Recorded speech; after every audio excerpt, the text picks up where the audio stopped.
we encounter a large number of people, far too many, who during their early years, the elementary, high school, and those years experienced what we now understand to be learning trauma. And so their adaptation was to resist it and not see it as a safe place, who later on in life as adults and heads of families want to have access to that again, find themselves thrown offline. Just looking at the books throws them offline. The PTSD is still there. It's something they can leave behind them. It's something we want to embrace. Yeah, well, it tells you something deep inside the body. And this is a type of learning that could be called classical conditioning or associative learning. So the visceral or bodily feelings of those unpleasant experiences are triggered by the presence of the volumes that their higher brain now wants to investigate. And now the presence of it gets them into a physiological state.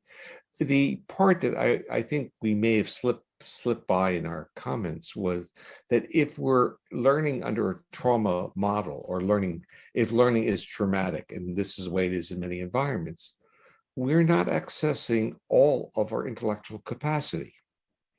Right. So our creativity, our insights are compromised and replaced with what we can do in lower areas of the brain, like rote memory.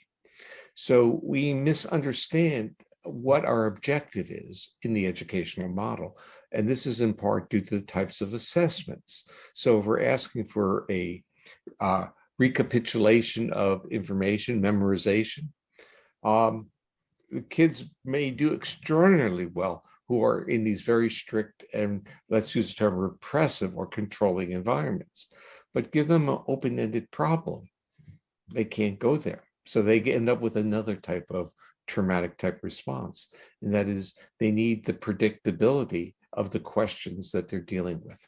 And if it's predictable, that predictability is a metaphor for the nervous system of safety.